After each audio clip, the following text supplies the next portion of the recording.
A bronze brooch, it's gleaming, and in its spirals there's a secret language. For centuries we looked at these things, these ancient artifacts, and we thought they were just decoration. Simple, but now there's research, groundbreaking research, and it's suggesting something else. It's suggesting that every curve, every line was deliberate. It was a message. So this is about that theory, the theory of hidden communication. Symbols embedded in Bronze Age art, a silent code, a code that connected people across vast distances. And by the end, you'll have a new lens, a completely new lens for viewing human history. You'll see past the beauty. You'll see the conversations, sophisticated conversations, happening 3,000 years ago. We're going to investigate. We look at common patterns. Did they serve as clan signatures? Were they maps of the afterlife, or were they a lost form of writing, a lost writing? What do you believe? What's the most enduring message? The message our ancestors tried to send us. The idea of a hidden language is interesting, but it depends on a specific definition. What is a hidden symbol on a bracelet from 3,000 years ago? It's not a secret note tucked inside. The symbols are right there, carved for anyone to see. Their meaning might have been hidden though. It's like a corporate logo. You see the shape, the colors. Unless you work there, you don't know the story behind it, the values it's supposed to represent. The symbol is public. The deeper meaning is semi-private for an in-group. That's the duality. In the Bronze Age, common motifs were everywhere. Spirals, concentric circles, zigzag lines, stylized animals. That was the visual vocabulary. People saw them as decoration, a sign of skill and status. But for certain people, they might have been a code. A spiral wasn't just a pleasing shape. Could have meant a journey or a clan's connection to the sun. A series of circles could map the heavens, not just please the eye. That changes the artifact, from an object into a potential document. The hidden part isn't about physical concealment, it's cultural encryption. The meaning was embedded inside the normal framework of ornamentation. That allowed for something remarkable. Covert communication across huge regions, between generations, all happening in the open, under the guise of beauty. So when we look at these objects now, the question is there. Are we seeing just art? Or are we looking at the cover of a book and we've forgotten the language? That duality, that possibility, every curve had a second, silent purpose. That's the core of it. It asks us to look deeper, to question our assumptions about the past, to listen for whispers in the metal. To understand what they were saying, you have to start with what they were saying it with. The material wasn't just picked at random. Gold, bronze, amber, clay, each one had its own weight, its own voice. It was the first layer of meaning. A message in stone feels one way, a message on parchment feels another. They knew this.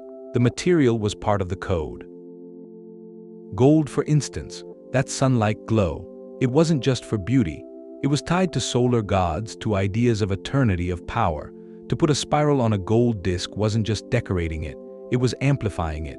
The symbol and the material together made a complete thought, a stronger statement about cosmic cycles or divine favor. And the techniques were just as deliberate. Take hammering thin gold from the back to raise a pattern on the front. That wasn't just to make it shiny, it was to make the symbol tactile, to catch the light in a specific way, to give it a physical presence you could feel with your fingers, not just see. That texture, that dimension, added another layer. Then there's bronze, lost wax casting.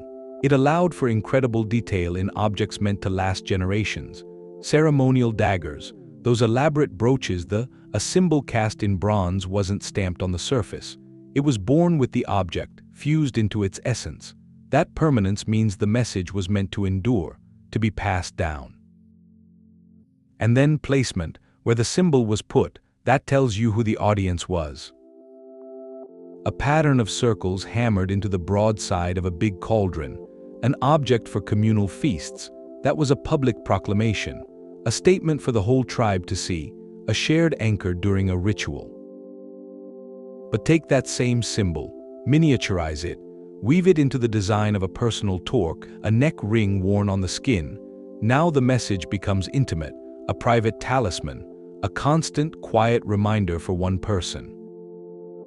The cauldron speaks to the community, the torque whispers to the wearer. So the craft itself, choosing gleaming gold or sturdy bronze, deciding on a raised spiral or a deeply cast line, putting it on a public vessel or a personal adornment. All of that was deliberate vocabulary. The method of creation informed the meaning. To decipher the code, you can't just look at the shapes. You have to listen to the material, feel the technique, understand the audience. The medium wasn't just the carrier of the message, it was the first word, and often the loudest. The spiral is that first word. It's everywhere. You see it on the stones at Mycenaean. You see it on the cliffs in Britain, on cups, on shields, on the edges of pots. For a long time we just called it a sun, or a wave, something decorative, an abstract shape. But what if it was more than that? What if it was a whole sentence, a story, a map, all in one line? Think about its nature. It has no real beginning, no real end. It's a path that comes back to itself, and that's a powerful thing to say. In an uncertain world, the spiral could speak of cycles, the seasons, life, the moon. It was a message of reassurance, a promise. What goes around comes around. After the dark, the light returns. This wasn't just art. It was an anchor, a way to explain the rhythm of the universe, to offer comfort over generations. But the practical uses are even more interesting. A single bold spiral on a seal, on a brooch, could that be a signature? A clan emblem worn with pride? The direction of the coil might have mattered, clockwise for one family line, counterclockwise for another. A simple, elegant way to say, I am from here, I belong to these people. Now expand that. Look at a stone slab from a tomb, covered not in one spiral but in a flowing chain of them. That changes the message. That's not identity anymore, that's a narrative. It could be a map, each spiral a location, a sacred spring, a mountain peak, a trading post. The line connecting them becomes a route, a guide for a spiritual journey to the ancestors, or a practical route for traders moving goods. Or maybe it was a family tree. The central spiral is the founding ancestor. The lines flowing out, coiling into new spirals, those are children, lineages spreading over time and land. A genealogy carved in stone, meant to be read not with letters but with the eye, tracing the connections of kinship. That transforms the object. A decorated stone isn't just a marker, it's a recorded history. A bronze arm ring with a spiral pattern isn't just jewelry, it's a document. It says, this is who I am, this is where I come from, this is the journey my people have taken. The simple, elegant spiral becomes a vessel. For memory, for identity, for navigating the physical world and the spiritual one. A symbol so versatile, so rich with meaning, it could whisper a different story to everyone who understood its code. The spiral's way of speaking, that fluid language of cycles and journeys, wasn't the only one. There was another dialect in bronze and gold, a more structured grammar, precise, geometric, circles, grids, sharp angles. The conversation shifts here. From the organic to the ordered, from a river's path to a temple's blueprint. Take the concentric circle, 3 rings, 4, 5, perfectly spaced, carved into stone or hammered onto a gold disc. It's a stark contrast to the flowing spiral. This isn't a journey, it's a target, a focal point. And you wonder what was at the center, a celestial body maybe, the sun, the moon, a star. Each ring could mark an orbit, a phase, a measure of time. That turns an artifact into something like an observatory manual, a way to track the heavens, to predict them.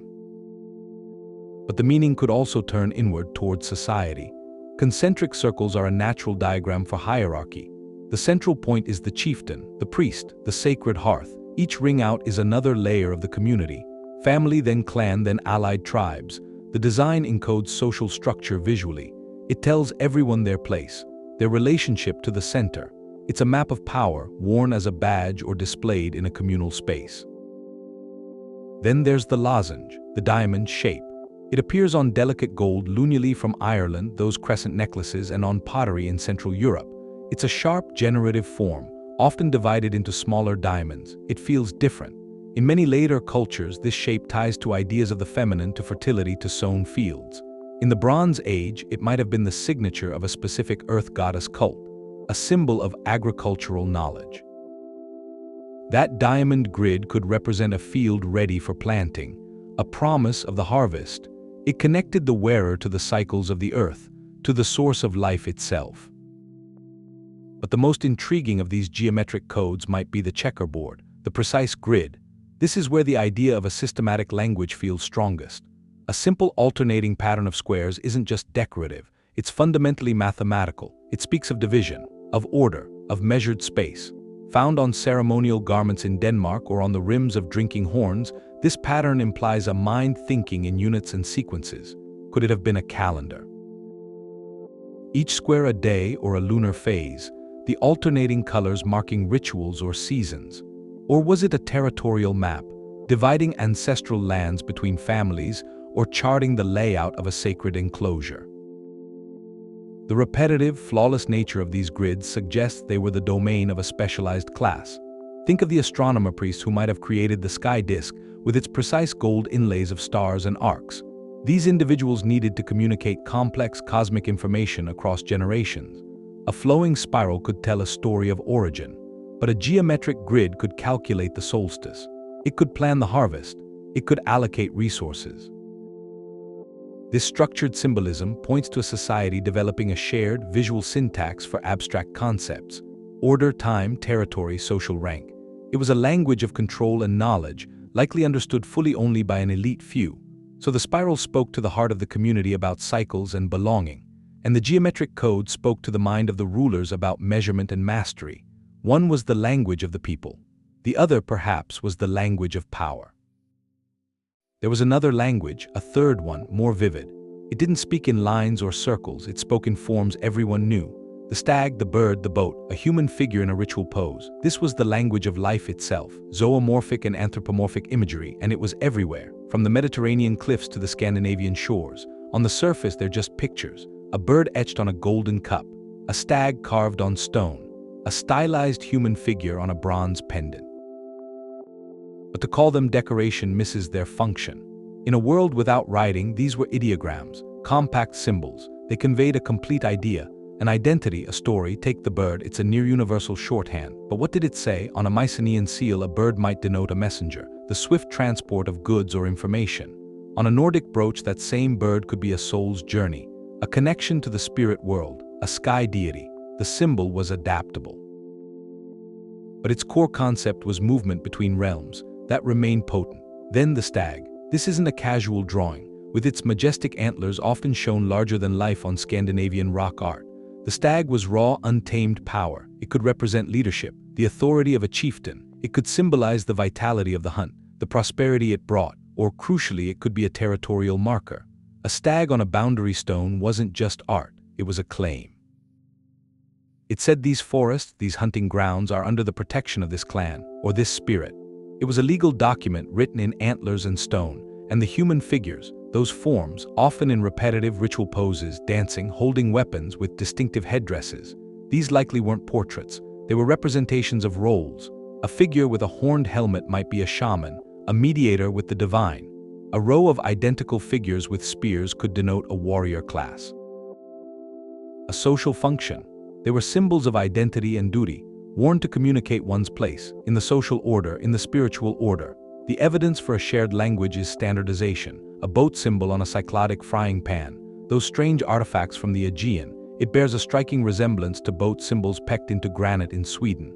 The same basic form, the same upward curving prow. That can't be coincidence. It suggests a shared symbolic vocabulary.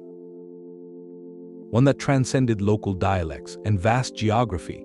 Imagine a trader from the Aegean arriving by ship to a Baltic shore. He can't speak the local tongue, but he sees a familiar symbol on an axe handle offered in trade, a bird, a spiral, a boat. In that moment, communication happens. The symbol bridges the gap. It says, I understand the concept of a journey. I recognize the idea of a messenger. We share a common visual grammar. This facilitated interaction and trade. The exchange of ideas across a continent, long before any alphabetic letter was written. So the spiral spoke of cycles, the grid spoke of order, and this language of animals and figures spoke of identity and function and narrative. It was the most direct of the three, the most human. It turned the world into a story. Every person, animal, and object became a character within it, but who could read it? Who knew the code? The answer wasn't in a palace or a temple. It was in a workshop. The heat of a forge, the smell of molten metal, that was the artisan's place. And in the Bronze Age, the best metalworkers probably had guilds, tight families, tight groups. They guarded their methods like a secret.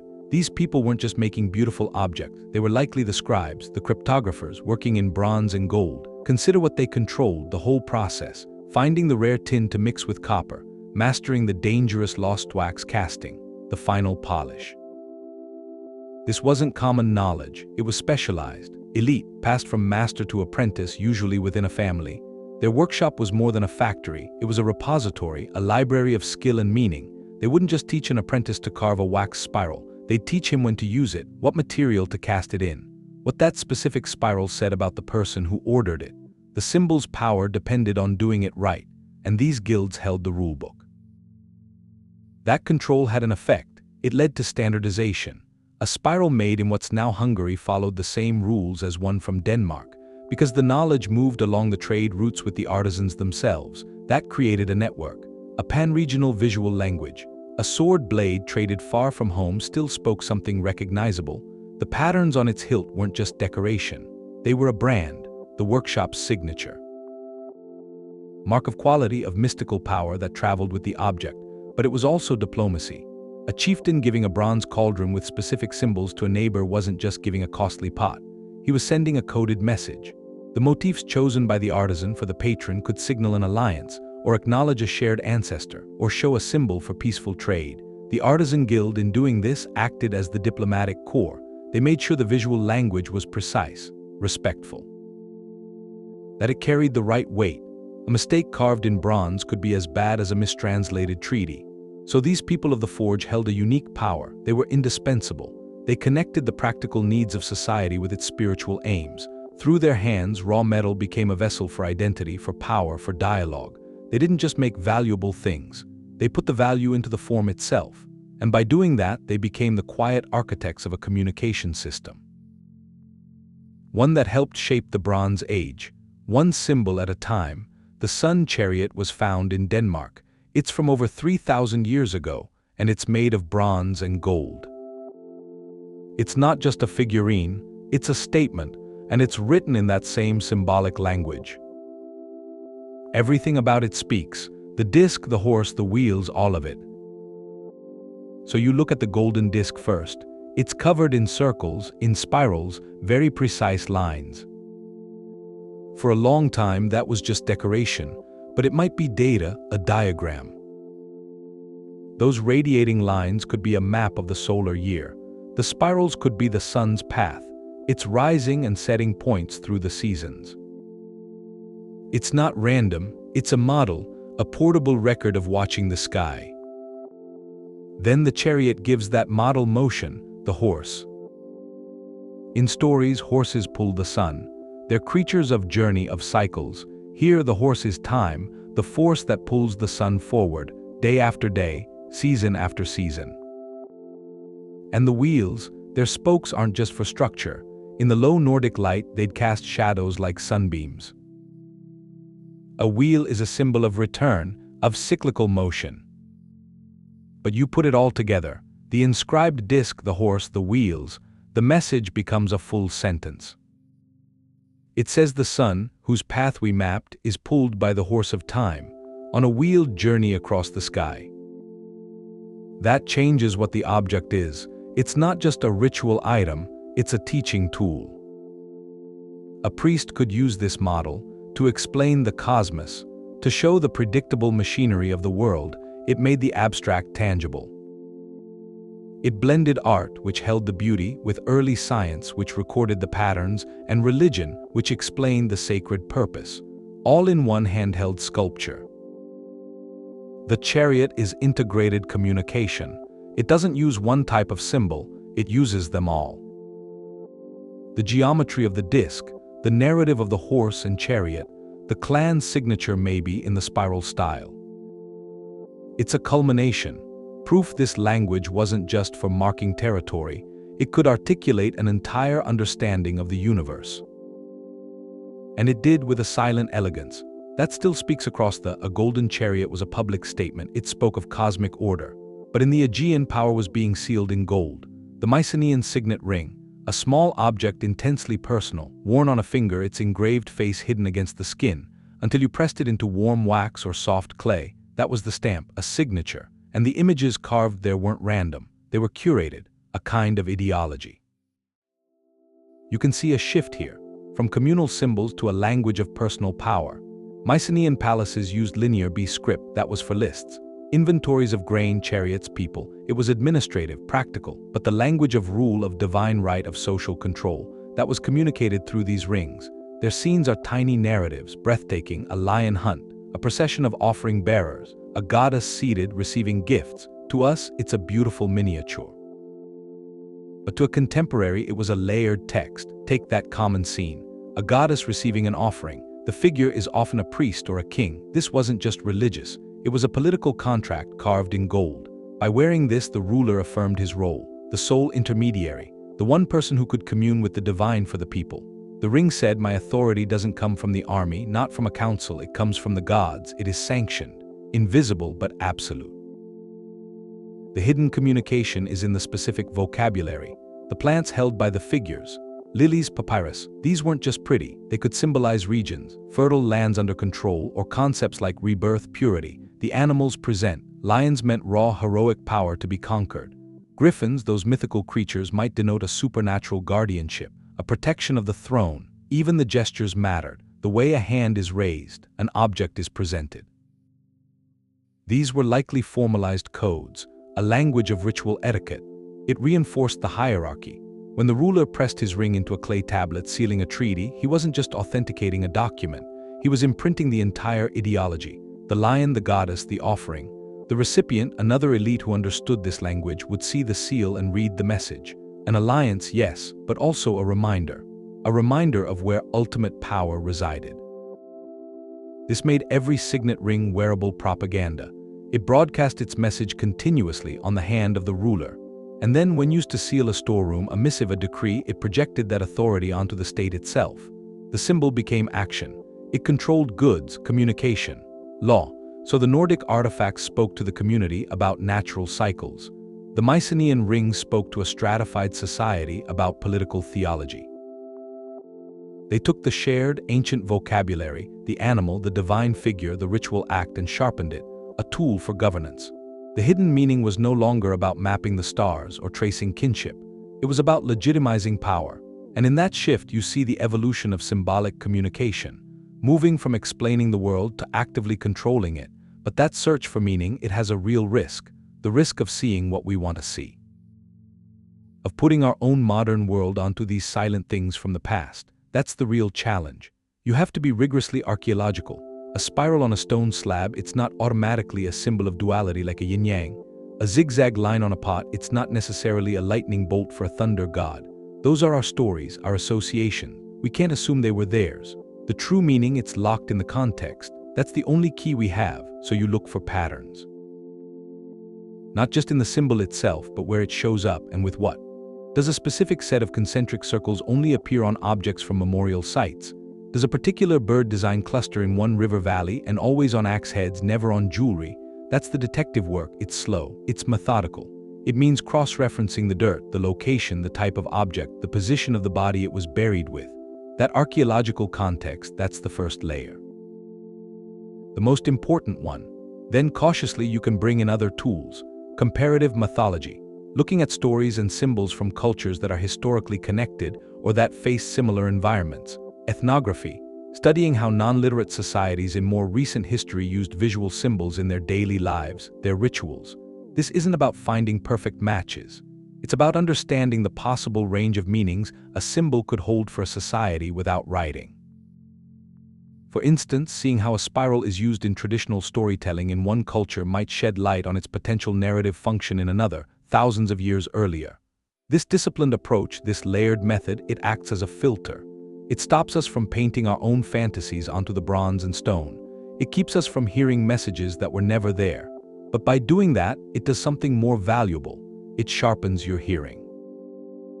It tunes out the static of your own assumptions, so you can start to detect the faint, genuine signals, the real conversations, the ones that were always meant to be found, hidden in the plain sight of an ancient design. Science gives us a new way to see.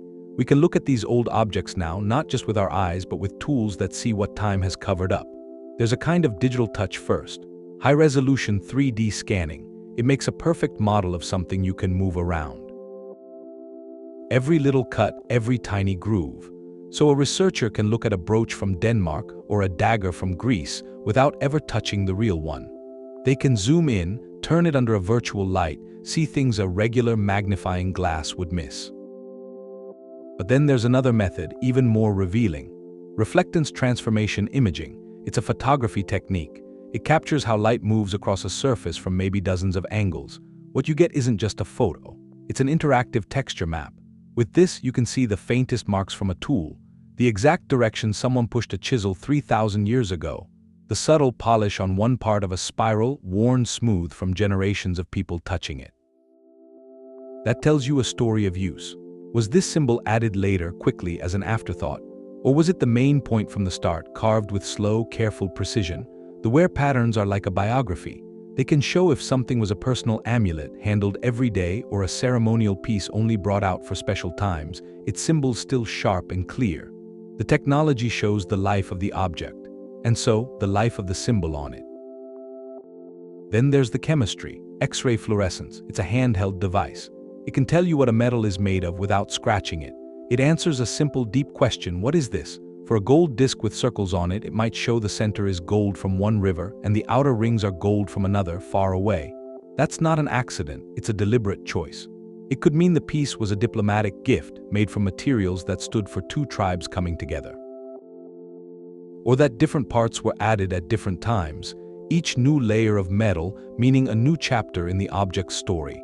The science maps the material narrative. Finally, there's the scale of the whole continent. Digital databases let you analyze thousands of artifacts together. Researchers can plot where a specific design shows up. That diamond pattern, for example, where does it appear the most? Does its style change slowly as you go from the Alps north, like a visual accent shifting? This digital mapping can trace the paths of ideas. It can show how a symbolic concept, maybe starting in one workshop, traveled along trade routes, got adopted, changed, given a local feel. We can start to see not just symbols but conversations.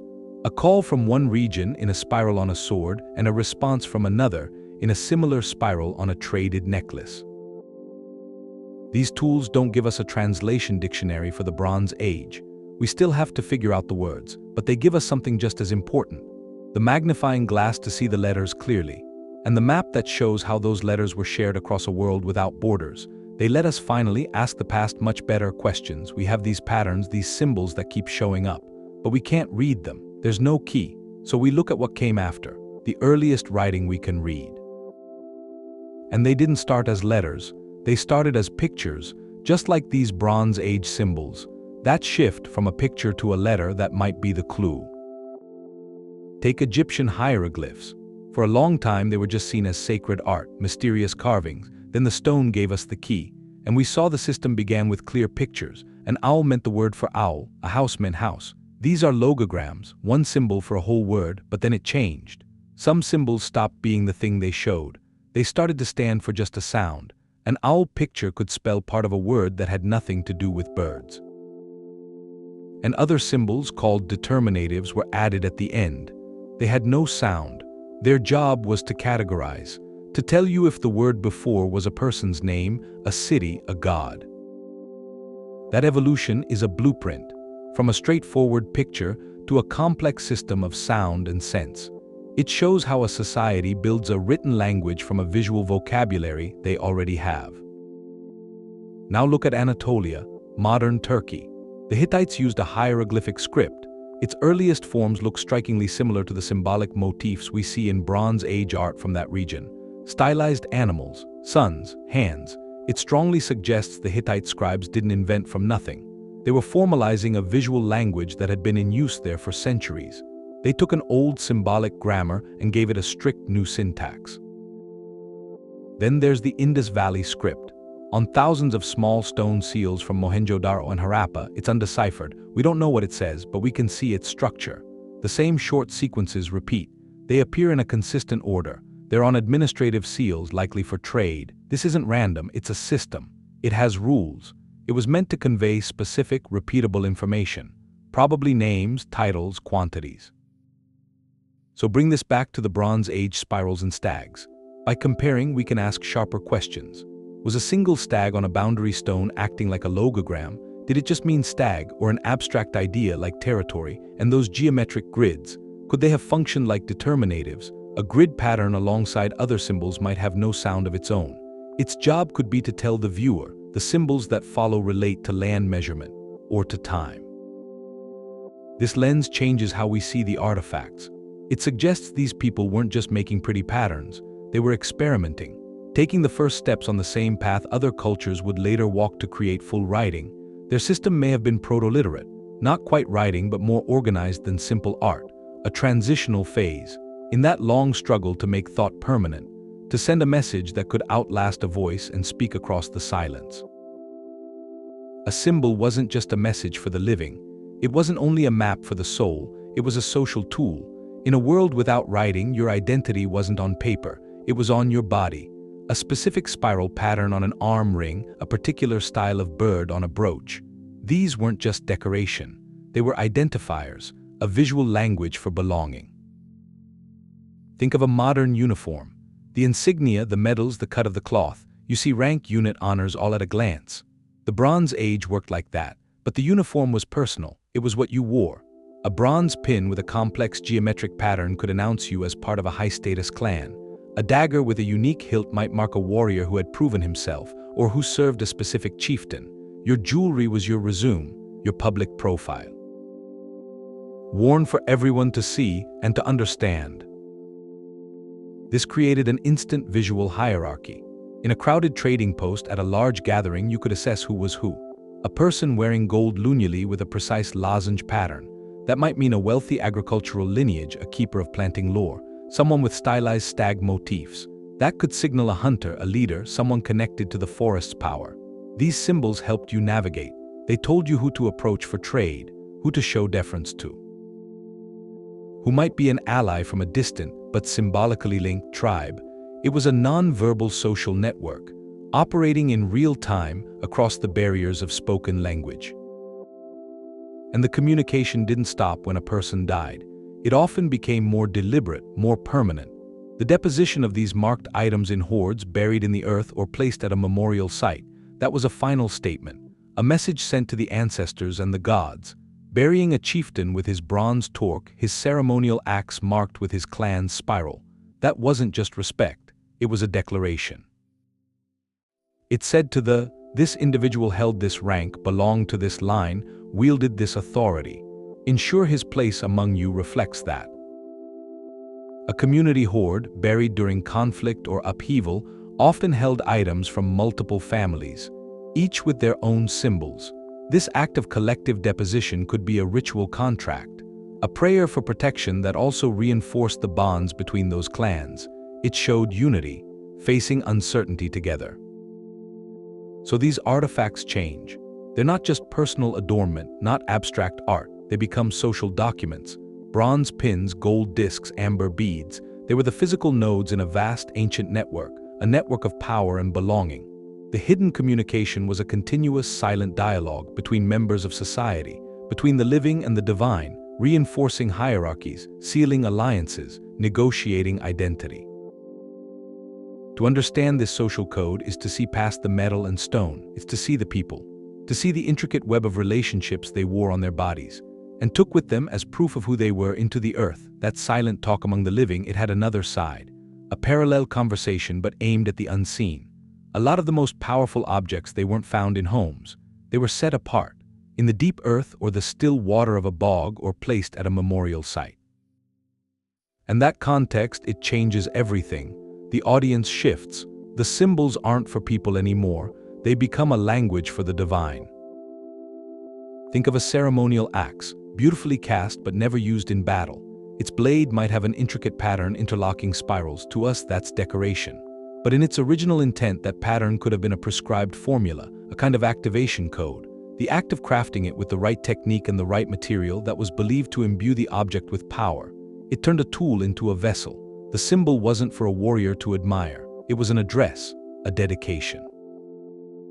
To a god of thunder maybe, or an earth deity, it said, this object belongs to you. Its power is yours to channel. That explains the repetition we see. In ritual hoards, dozens of bronze bracelets, all with the same precise zigzag motif deposited together in a river. That repetition feels intentional. It feels like an incantation. Each bracelet with its identical symbol is another iteration of the same prayer, the same plea or offering made solid in metal. It's a chorus of objects, singing the same sacred phrase to the waters, to the earth, to whatever force lived there. So the hidden language becomes one of ritual efficacy. The belief was likely that the symbol itself, executed properly, had a tangible effect. It could bridge the gap, make the intangible tangible. You could think of it as a transaction with the supernatural. The community gives a beautifully crafted object inscribed with the correct symbolic code, and in return they seek fertility for their fields, success in the hunt, protection. The symbol is the key. It unlocks that exchange. It ensures the offering is received and understood by the correct divine entity. A spiral sun symbol on a gold disc placed in a bog that wasn't just a pretty picture of the sun. It was the sun's essence, captured and offered back to ensure its return after the long winter.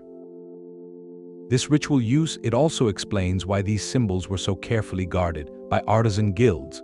Crafting a ritual object wasn't just about skill, it was about sacred knowledge. Getting the symbol wrong wasn't an aesthetic failure, it was a spiritual one, a failed prayer. The artisan held the role of a technologist of the sacred. They knew the sequences, the combinations, the materials that made the communication effective.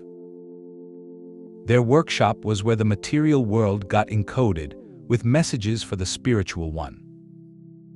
So when we uncover these hoards today, we're not just finding treasure. We're intercepting a transmission, a conversation frozen in time. The gleaming bronze, the etched gold, they're silent witnesses to a profound human impulse, to reach beyond the visible world, to speak and to be heard by the forces that shaped their lives. The symbols were their words, and in the quiet of the bog or the depth of the earth, they whispered their most important hopes. That final offering was a transaction with the divine. But commerce was another kind of exchange, a sacred one. Across Europe, a different network was active, the trade network, a web of routes moving essential things, tin from Cornwall, copper from the Alps, amber from the Baltic, finished goods traveling hundreds of miles. In that multilingual world where a Mediterranean trader might meet a chieftain in Denmark, spoken language could fail, but the silent language on the objects didn't. A standardized symbolic vocabulary became the practical tool, an international business code. So imagine a merchant at a coastal post. He doesn't speak the local dialect. Someone presents a bronze sword. He looks past the blade to the hilt. There, cast into the bronze, is a complex spiral, flanked by two small circles. To him, that's not decoration. It's a brand, a maker's mark from a workshop he knows, maybe from the basin. That specific symbol sequence guaranteed the alloy's quality. It spoke of a known smithing tradition. It was a promise. The symbol told him the sword would hold its edge, that it was worth the amber or the tin he was about to trade. It built trust instantly across a vast cultural boundary. It reduced the risk, because that mark was more than a signature. In the Bronze Age mindset, symbols embedded during creation were believed to transfer power into the object. A sword with the correct ritual symbols wasn't just well-made, it was blessed. It carried metaphysical protection. So a trader wasn't just moving metal, he was moving charmed objects. The symbols certified that spiritual value too. And this system extended to raw materials. An ingot of copper shaped like an oxhide for transport might bear a simple stamped symbol. That stamp could denote its mine of origin, or the merchant house that shipped it. For the smith who received it, that stamp was quality assurance. He knew the properties of that particular copper. He could plan his alloy. The symbol on the ingot saved him from failed casts, from wasted tin. It was data embedded in metal. This visual language facilitated commerce on a scale we're still grasping. Long before coinage, before standardized weights, these symbols provided a framework for fair exchange. They created a common ground. A Nordic amber trader, seeing a familiar sunwheel symbol on a Central European bronze cauldron, knew he was dealing with someone who shared a fragment of his cosmological view. That shared symbolism could be the foundation for a deal. It turned commerce from simple barter into an exchange of meaning. The object itself became a contract. Its symbols stated its provenance, its quality, its inherent power. In a world without written contracts, the message was the medium. And it flowed along every trade route, whispering guarantees. Building an economy of trust, one symbol at a time, commerce used a shared visual code. But maybe it was more than that. Maybe it crossed over from symbol into script. That's the boldest part of the theory. Some researchers look at these patterns, the spirals, the animals, the grids, and they don't just see a rich vocabulary. They see the possible grammar of a lost language. The archaeologist was a leading voice on this. She spent her life studying these motifs across Europe. She argued they weren't random. They were a coherent system, a symbolic script. She connected it to what she saw as a widespread ancient reverence for a mother goddess. She called it the language of the goddess. Now her specific interpretations, linking every symbol to a single unified religious framework, are widely debated, often disputed. Many find it too sweeping, but the provocative core of her idea stays. It asks a basic question. Would these recurring designs have been more than decoration, more than even complex symbols? Could they have been elements of a pan-European proto-script, a way to record information that was later forgotten by the alphabets that came from the East? To test this, you look at the most enigmatic artifacts, objects that seem to stand on that blurry line, like the tablet found at a lakeshore settlement in northern Greece. It dates to over 5,000 years before the Common Era. It's a wooden tablet. And carved on it are a series of symbols. Linear marks, branching shapes. They look deliberate, structured. They don't match any known writing system, but they feel like one. Were they owner's marks, a ritual calendar? We don't know. Then there are the tablets from Romania. 3 small clay plaques incised with symbols, spirals, what look like schematic figures. Their age is fiercely debated, but if they are as old as some believe, they're another startling data point. Another instance of someone, long before Linear B or the Phoenician alphabet, trying to inscribe meaning in a sequenced, formal way. The symbols on these tablets don't look alien. They look familiar. They echo the same visual language found on pottery, on spindle whorls, on figurines. That's the key. It suggests these weren't isolated, magical inventions. They were drawing from a deep, shared well of symbolic forms. So were the tablets just elaborate ritual objects using common sacred symbols? Or were they attempts to fix that fluid, spoken language of shapes into a fixed, readable sequence? Were they fragments of a wider system? This theory doesn't require a single, unified goddess culture. It only asks us to consider a possibility, that across Neolithic and Bronze Age Europe, communities were developing increasingly standardized sets of symbols. And that in certain places, for certain purposes, maybe temple inventories, ancestral lineages, treaty terms, they began arranging these symbols in linear orders, creating what we might call a proto-script, not a full writing system with sounds and grammar, but a step toward one, a system for recording, where a specific combination of a spiral, a line, and a bird might always mean the same thing: a chieftain's name, a sacred location, a quantity of grain. If even partially true, this reshapes our view of the era. It moves us from seeing the Bronze Age as a time of impressive metalwork and trade to a time of profound intellectual experimentation. A time when people were grappling with the problem of memory, communication across generations. They were inventing not just better alloys but better ways to think, to remember, to make promises that could outlast a lifetime. The loss of such a system, if it existed, would be one of history's great silences. But the artifacts remain, whispering the question: were we for a moment on the verge of a different kind of literacy, one written not in letters but in the ancient shared poetry of the land itself? That shift from a picture to a symbol, that's one of our biggest leaps. It's abstraction being born, and the Bronze Age artifacts, they're like a textbook for that revolution in thinking. You look at the earliest art we know deep in caves. Those are masterpieces of observation. A painter captured every muscle of a bison, the curve of the horn. It was about that specific animal in that moment. But then you see a Bronze Age seal. The animal is still there, but it's stripped down, stylized. Its essence is in a few clean lines. That's not just a picture of a stag anymore. It becomes the concept of the stag. It can mean the animal itself, or leadership, or the spirit of the forest. The symbol is freed from the single physical thing. It can represent a category, an attribute, a whole story. That's the core of this hidden language. It's not just a code for secrets. It's evidence of a new way of thinking, a conceptual way of thinking. Wearing a brooch with an abstract spiral, people weren't just adorning themselves. They were carrying a complex idea on their bodies. The spiral could reference the sun's journey, the cycle of seasons, and the eternal return of life all at once. One symbol layered with multiple abstract meanings. That's the foundation of written language. The Egyptian hieroglyph for a house doesn't make you think of one specific mud brick dwelling. It makes you think of the idea of house, of shelter, of domain. And the Bronze Age symbols were practicing that same cognitive magic centuries earlier. Putting these abstractions into everyday art had a profound effect. It was a kind of societal training. Every time a person saw a zigzag on a pot, or used a dagger with a geometric hilt, or touched a pendant with a stylized bird, they were reinforcing a shared mental framework. They were learning to see the world not just as objects, but as a network of interconnected concepts. The zigzag wasn't just a pretty line. It was the concept of water or lightning or the border between realms. That constant visual reinforcement trained entire communities to think in symbols, to communicate in ideas. So this hidden language is far more than an ancient curiosity. It's a window into the developing human mind. It shows us the moment our ancestors began to powerfully categorize their world, to assign values, sacred, powerful, forbidden, to abstract ideas. And then, most importantly, to invent a way to transmit those values, to send them across a continent through the shape of a bronze pin, to send them across generations through a symbol cast in gold. That was a monumental intellectual achievement.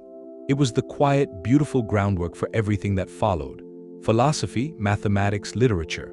All of it began with that simple, profound act, looking at a bull and deciding that a few curved lines could contain its entire power. The language of symbols had its own accents. A spiral carved on a stone in Ireland didn't look the same as one hammered onto a gold disc in Greece. There was a core vocabulary of shapes that connected the continent, but local workshops developed distinct dialects. They took the shared symbols and gave them a regional flavor, adapting them to local stories, to the environment, to local beliefs. And that variation is a crucial clue. It tells us the language was alive. It wasn't a rigid, imposed code. It was a living system, constantly being reinterpreted as it traveled. Take the spirals of Atlantic Europe in Ireland. The later La style from the Iron Age grew from a much older tradition. It took the basic spiral and made it breathtakingly complex. Interlacing lines, triskelions where three spirals radiate from a center, designs that seem to flow and twist without a beginning or an end. And this wasn't just technical skill. This intricate, almost hypnotic style likely encoded local mythologies. The endless knots could speak of the Celtic, a realm of eternal cycles, of interconnected fates. A single brooch could tell a layered story, ancestry, magic, the labyrinthine paths of the spirit, all in a language of metal that was uniquely Irish. Now travel north to Scandinavia. The symbolic dialect there often favored a different aesthetic: strict symmetry, bold, clear geometric patterns, concentric circles and zigzags arranged with almost mathematical precision on razors and belt plates. And this reflects a possible difference in worldview.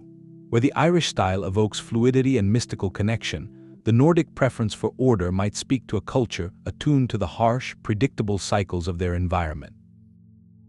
The precise measurement of seasons, the clear demarcation of territory, the reliable return of the sun after the long winter.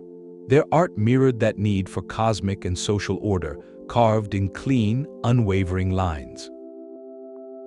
Then sail south to the Mediterranean. Here, the symbolic vocabulary often feels more representational, more tied to the specific ecology of the sea. The Minoans of Crete didn't just use abstract spirals. They painted octopuses with curling tentacles across their pottery. They rendered lilies and papyrus plants with graceful, naturalistic curves. These were still symbols, carrying meanings of power, of fertility, perhaps trade dominance. But they were rooted in the immediate, tangible world of the Aegean.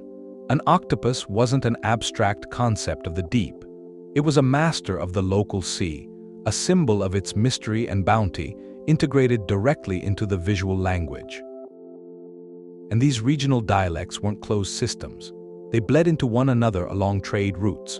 A Nordic trader might bring home an amber bead inscribed with a Mediterranean lily, and a local artisan would reinterpret it, blending its exotic form with familiar geometric borders. This created hybrid meanings. A spiral that meant one thing in the Alps could gather additional layers of significance in the basin, fused with local animal motifs. For archaeologists, mapping these variations is like tracing the footsteps of ideas.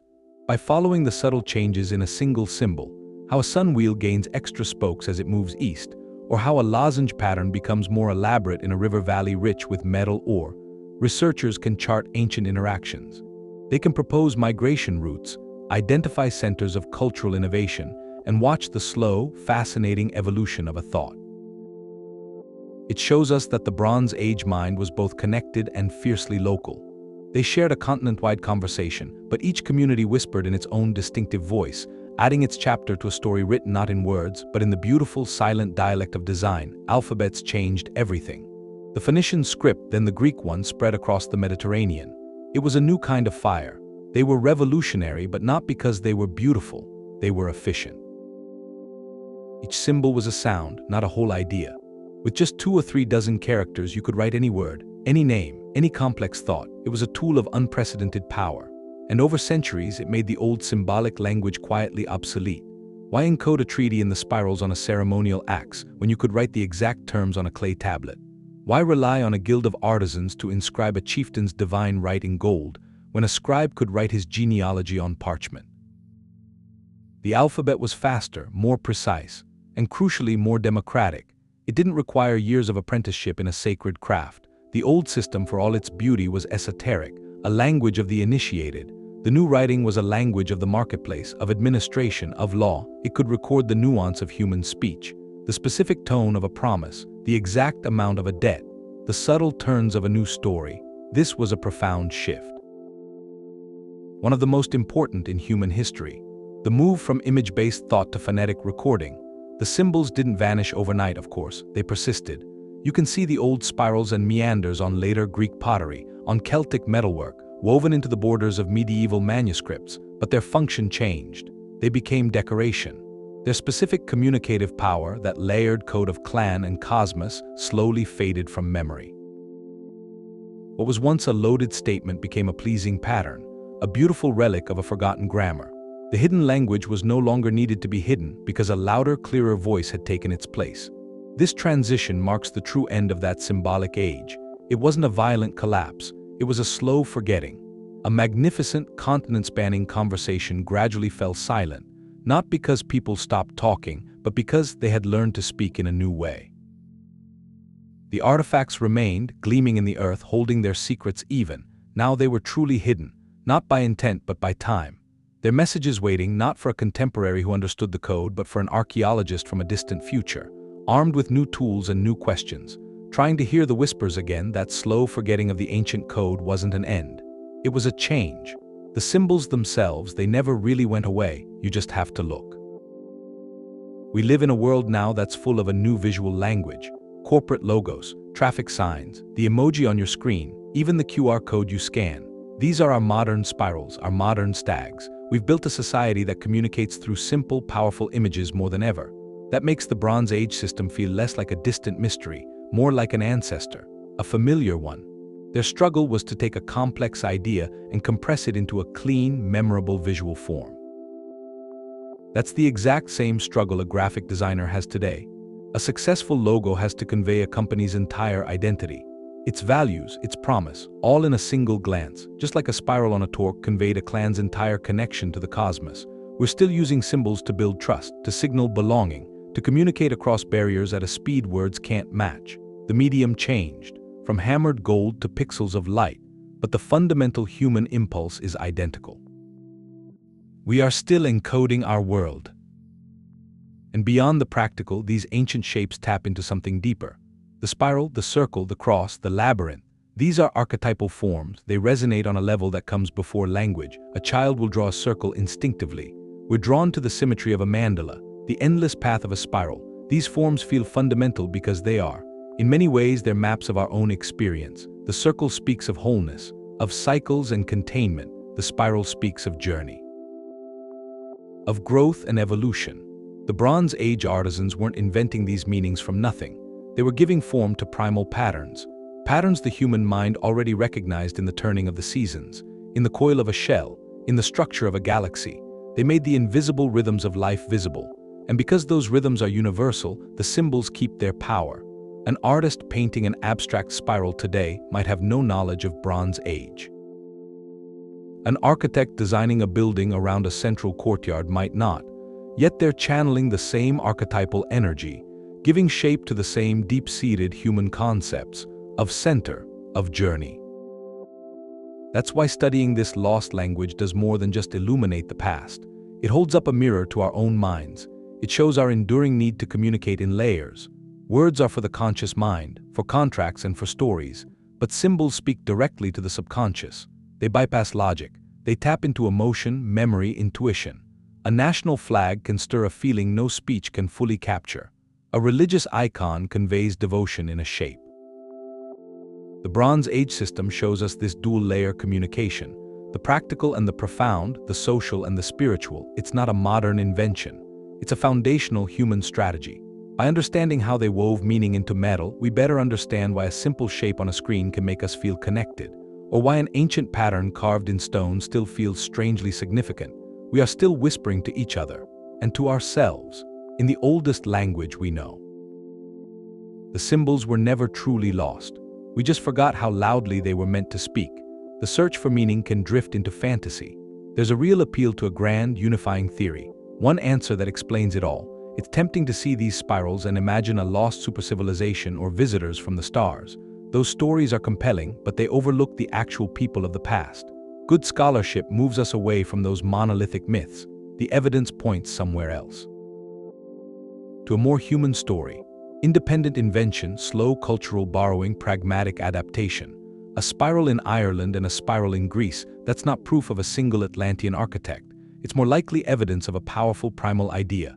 An idea that occurred to different minds seeing similar things. The coil of a fern, the whirl of a galaxy. And then that idea spread along trade routes, changing a little with each new culture that took it in.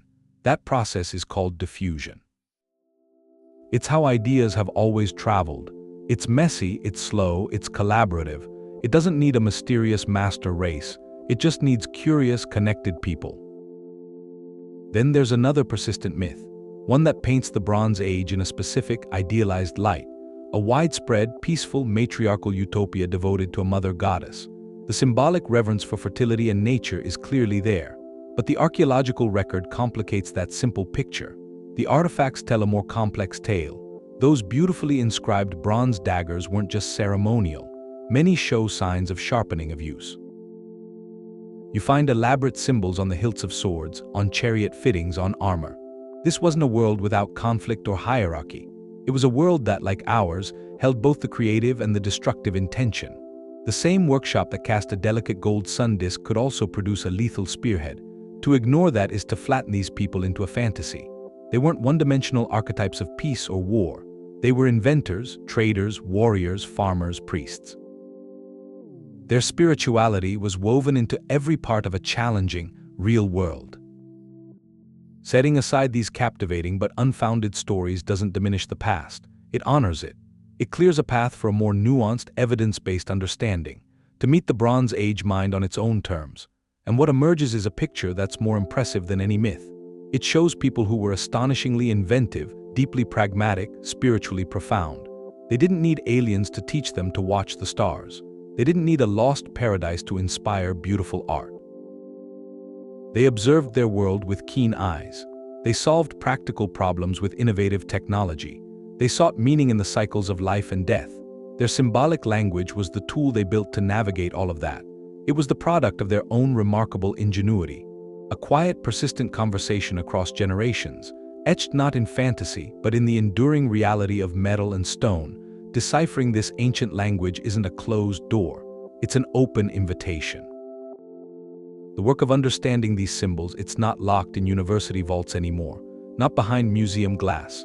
It's moving into the digital realm, and with that move the opportunity opens up for anyone with curiosity, for anyone with an internet connection to participate.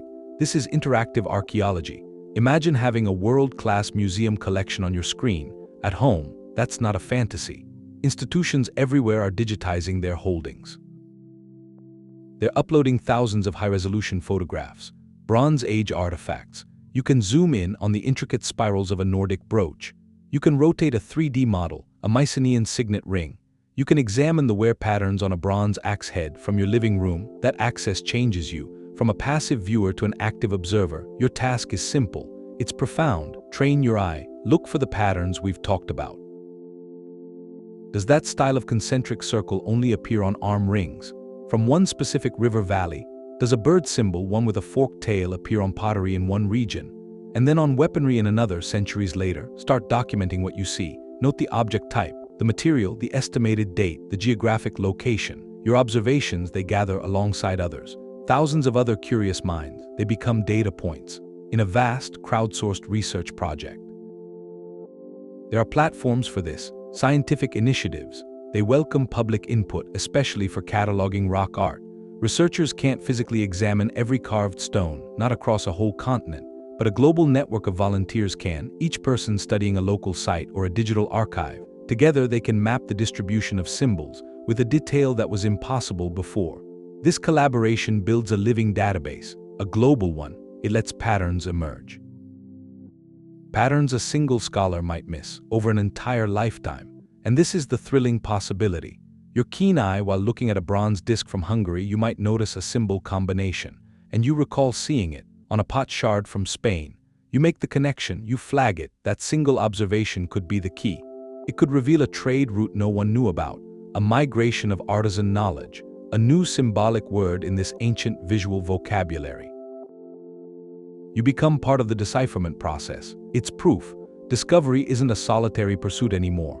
It's a shared journey, a human one, stretching across time and technology, where every curious glance at the past, it helps complete a story. A story 3,000 years in the telling. That shared journey comes with a responsibility. The desire to understand these symbols has to be balanced with respect. For many indigenous communities, these forms, the spiral, the circle, the animal shapes, they aren't relics. They're living, part of spiritual practice of identity, a cultural memory that goes straight back to those Bronze Age ancestors. The full meanings are often protected knowledge, shared within the community, not for public dissection. So our fascination needs humility. We're guests looking at a legacy.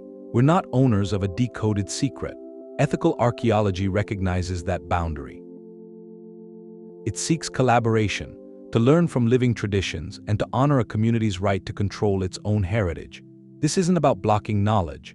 It's about making sure the pursuit of understanding doesn't become another form of taking. And this duty extends to the artifacts. So many beautiful objects in museums, in collections, they weren't found through careful excavation. They were looted, torn from memorial sites, their resting places violated for profit. When that happens, the artifact loses its voice. The soil around it, the position it was laid in, the objects buried with it, that context is everything. It's the stone for its meaning.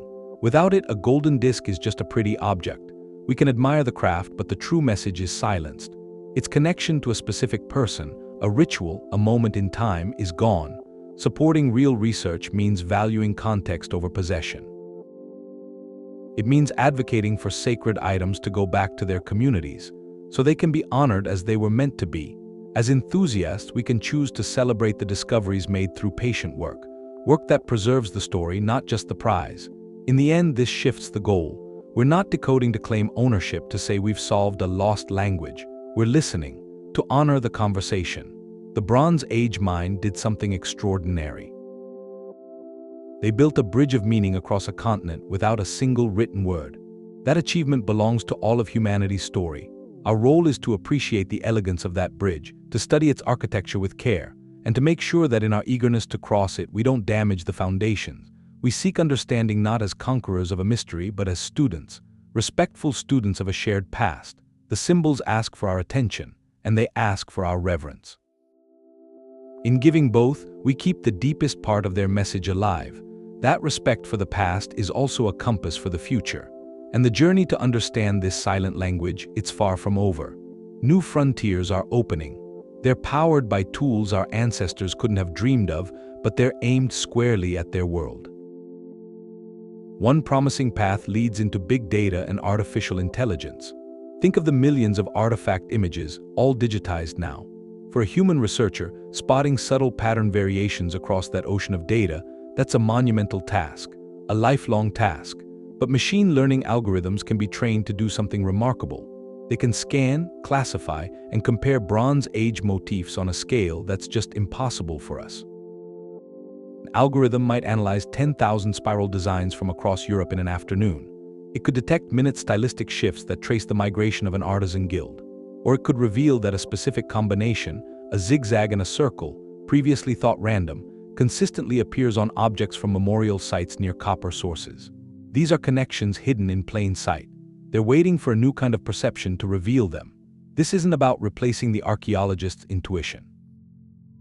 It's about augmenting it with a powerful new lens, one that can see evolutionary patterns in the symbolic language, patterns we've missed, limited by our own perspective.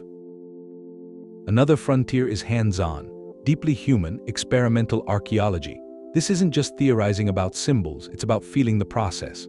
Scholars and skilled craftspeople are now trying to recreate these artifacts, using only the tools and materials available at the time. They quarry the copper and tin, they mix the alloy, they carve the beeswax model for the lost wax casting, and they carefully engrave the final symbol. This meticulous recreation of the operational sequence, it's a form of time travel.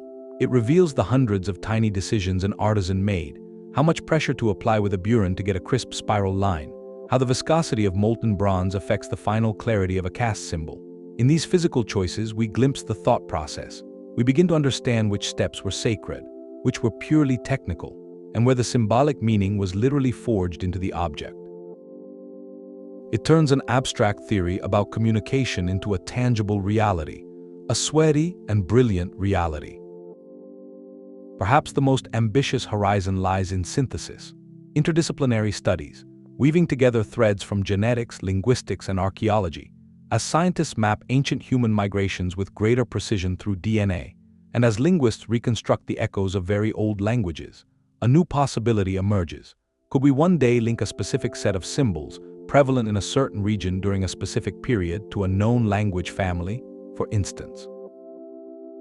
If we can trace the movement of people speaking a precursor to Celtic languages into Atlantic Europe, and see a corresponding flourishing of a distinct, intricate spiral style in the archaeological record, the correlation becomes powerfully suggestive. It wouldn't give us a direct translation, but it would bring us closer than ever to context. We might not know the word they used for spiral, but we could better understand the cultural and linguistic world that gave that spiral its rich layers of meaning. It's a slow, careful stitching together of different stories. Stories of people, of words, and of the symbols they left behind. Each thread strengthens the others. The ultimate goal isn't a sudden, magical decipherment. It's a gradual turning up of the volume, until one day the whispers from the silent Bronze Age become a conversation we can finally begin to hear. We had these separate threads, the language of identity, social language, then ritual language for the divine, then the commercial language for trade, and the intellectual language for abstraction. They feel like different conversations, but they were. They were all part of the same system, a single multifaceted system, a symbolic lexicon, a toolbox, and the people of that age, they knew which tool to use. They were fluent. They could switch between these registers. The same artisan could cast a brooch, a spiral on it announcing a clan's solar ancestry, a social marker. Then with a slight adjustment cast a nearly identical disc. But that disc was for a ritual offering, a spiritual plea. The material was the same, the basic shape was the same. But the audience was different, so the message was completely different. That flexibility was the genius of the system. It wasn't a rigid script like an alphabet, it was organic, a living language of form. It could whisper a prayer on a pendant, shout a clan's authority on an axe, state a commercial guarantee on an ingot, all using the same core vocabulary. That's the coherent picture. It's not one grand explanation. It's the understanding that all these functions coexisted. They reinforced each other. A bronze sword traded north wasn't just a weapon. Its hilt bore the workshop's mark, a commercial signature. The spirals on its pommel might encode the warrior's rank, and the act of depositing it in a river at the end of its life turned it into a ritual offering. One object, 3 layers, social, commercial, spiritual, all woven together in metal. This system didn't come from a central committee. It grew from the ground up, from daily needs. From the smith's need to mark his work, the trader's need to build trust, the chieftain's need to display power, the priest's need to speak to the gods, and from every person's need to understand their place in the cycles of the world. The artisan guilds were the guardians. They maintained the standards. They ensured a spiral in one valley could be understood in another. They were the librarians, the translators. Their workshops became hubs, where practical technology met symbolic knowledge. Where a trade route for tin also became a highway for ideas. That's the coherent picture. A pre-literate, interconnected world, solving complex communication not with parchment and ink but with fire and metal. They stored information in the most durable medium they had, the very objects that defined their age. They turned beauty into a battery for meaning, and charged it to last. To last for, to see this is to let go of an old idea, the idea of the primitive past. There was nothing primitive about it. It was a sophisticated adaptation, elegant, a testament to the human mind's drive to connect, to say, I am here. This is what I believe, this is what I value, and I will make sure that message endures in all its layered complexity. That spiral on the brooch, it's a frozen thought, a message from 3,000 years ago, and we've been following its echoes through the silent conversations of the Bronze Age, a world that was alive with meaning. Meaning whispered in gold, in bronze, in clay. It was a conversation about power. You see it etched on a Mycenaean signet ring, a conversation about belief, something offered to the gods in a dark peat bog, a conversation about commerce, stamped right onto an oxhide ingot of copper, and a conversation about identity, worn on the body for everyone to see. That was their world. It wasn't a silent prelude. It wasn't primitive. It was a sophisticated network. Mind speaking in a language of form. They solved the problem of memory, the problem of connection, with the most durable tools they had: fire, metal, and a human genius for symbol. We might never find a perfect stone for this visual language. We may never know the exact word they used for that spiral, but the quest to listen, to piece together the fragments of their dialogue, it does something. It enriches our connection to the long arc of the human story. It reminds us that the drive to communicate, to be understood, to leave a mark that says we were here, that drive is fundamental. It's a thread, running unbroken from a smith's workshop to the glow of our screens. Even without words, we have always found a way to speak.